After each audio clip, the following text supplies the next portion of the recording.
Welcome to citizen force news. Palnadu జిల్లా మాచర్ల నియోజకవర్గంలో వెలుగు చూసిన ఒక దారుణ ఘటన రాష్ట్ర వ్యాప్తంగా తీవ్ర కలకలం రేపుతోంది. ప్రజలకు రక్షణ కల్పించాల్సిన పోలీసు శాఖలోనే కొందరు అధికారులు దారుణాలకు పాల్పడుతున్నారనే ఆరోపణలు వెలుగులోకి రావడం సమాజాన్ని కలవరపెడుతోంది. ముఖ్యంగా ఏకాంత ప్రదేశాల్లో సమయం గడపడానికి వెళ్లే ప్రేమికులనే లక్ష్యంగా చేసుకుని ఒక ఏఎస్ఐ నడిపిస్తున్న బ్లాక్ మెయిల్ దందా బయటపడటం ప్రజలను షాక్ కు గురిచేసింది. సమాజంలో ఎవరైనా ఇబ్బందుల్లో ఉన్నప్పుడు ముందుగా వెళ్లేది పోలీస్ స్టేషన్కే. పోలీసులు ఉన్నారు కాబట్టి మనం సురక్షితంగా ఉన్నాం అనే నమ్మకం ప్రజల్లో ఎప్పటి నుంచో ఉంది. కానీ అదే పోలీసులు నేరాలకు పాల్పడితే, రక్షణ కల్పించాల్సిన వారే బెదిరింపులకు దిగితే బాధితులు ఎవరిని ఆశ్రయించాలి అనే ప్రశ్న ఇప్పుడు బలంగా వినిపిస్తోంది. ఈ ఘటన పోలీసు వ్యవస్థపై ఉన్న విశ్వాసాన్ని ప్రశ్నార్థకం చేస్తోంది. మాచర్ల పరిసర ప్రాంతాల్లోని పర్యాటక ప్రదేశాలు, కొండలు, నదీ తీరాలు, నిర్మానుష్య ప్రదేశాలు ఈ దందాకు కేంద్రాలుగా మారినట్లు సమాచారం. సాధారణంగా కాలేజీ విద్యార్థులు, యువ జంటలు కొంత సమయం ప్రశాంతంగా గడపడానికి ఇలాంటి ప్రదేశాలకు వెళ్తుంటారు. అయితే వారి వ్యక్తిగత సమయాన్ని లక్ష్యంగా చేసుకుని వ్యూహాత్మకంగా ఈ అక్రమ వసూళ్ల వ్యవస్థ నడుస్తున్నట్లు తెలుస్తోంది. ఈ వ్యవహారంలో కీలక పాత్ర పోషిస్తున్న ఏఎస్ఐ ముందుగానే తన ప్లాన్ను సిద్ధం చేస్తున్నాడని ఆరోపణలు ఉన్నాయి. జమ్మల మడక ప్రాంతానికి చెందిన ఒక ఆటో డ్రైవర్ను ఇన్ఫార్మర్గా ఉపయోగిస్తున్నాడని సమాచారం. ఆ ఆటో డ్రైవర్ రోజంతా పర్యాటక ప్రదేశాల చుట్టూ తిరుగుతూ ఎక్కడైనా యువ జంటలు ఏకాంతంగా ఉన్నట్లు గమనిస్తే వెంటనే వీడియోలు తీస్తాడు. అతని పని అక్కడితో ముగియదు. ఆ వీడియోలను వెంటనే సంబంధిత ఏఎస్ఐకి పంపిస్తాడు. ఇక్కడి నుంచి అసలు కథ మొదలవుతుంది.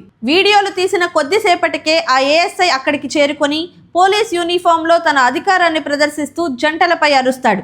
ఏం చేస్తున్నారు? ఇది పబ్లిక్ ప్లేస్, వెంటనే స్టేషన్ కు రావాలి, మీ తల్లిదండ్రులకు ఫోన్ చేస్తాం అంటూ బెదిరింపులకు దిగుతాడు. పోలీసులు పట్టుకున్నారంటే పరువు పోతుందనే భయంతో వారు ఆందోళనకు గురవుతారు. ఈ పరిస్థితిని పూర్తిగా తనకు అనుకూలంగా మార్చుకుంటాడు ఆ అధికారి.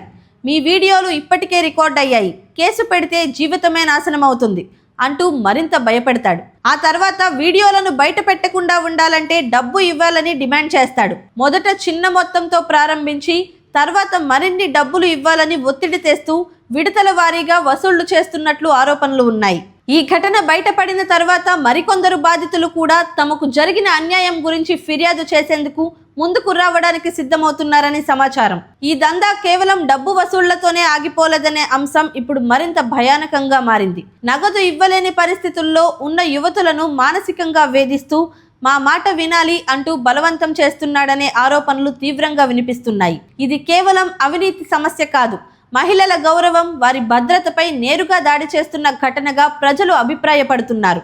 ఈ ఘటనలకు సంబంధించిన వీడియోలు, ఆ ఏఎస్ఐ బాధితులను బెదిరిస్తున్న ఆడియోలు, దృశ్యాలు ప్రస్తుతం సోషల్ మీడియాలో విపరీతంగా వైరల్ అవుతున్నాయి. ఏఎస్ఐ కీచక పర్వం పట్ల ప్రజలు తీవ్ర ఆగ్రహం వ్యక్తం చేస్తూ ఇది పోలీస్ వ్యవస్థ లేక మాఫియానా అని ప్రశ్నిస్తున్నారు. బాధితులు ఒక్కొక్కరుగా తమకు జరిగిన అన్యాయాన్ని వెళ్లగక్కుతుండగా ఈ దందా చాలా కాలంగానే కొనసాగుతోందని అనుమానాలు వ్యక్తమవుతున్నాయి. పల్నాడు జిల్లా ఎస్పీ బి కృష్ణారావు ఈ ఘటనపై స్పందించారు. ఇప్పటికే పలు ఫిర్యాదులు అందాయని, ప్రాథమిక దర్యాప్తు ప్రారంభించామని తెలిపారు. ఆరోపణలు ఎదుర్కొంటున్న ఏఎస్ఐని సస్పెండ్ చేసినట్లు ప్రకటించారు. అలాగే బాధితులు ముందుకు వచ్చి అధికారికంగా ఫిర్యాదు చేయాలని కూడా పిలుపునిచ్చారు.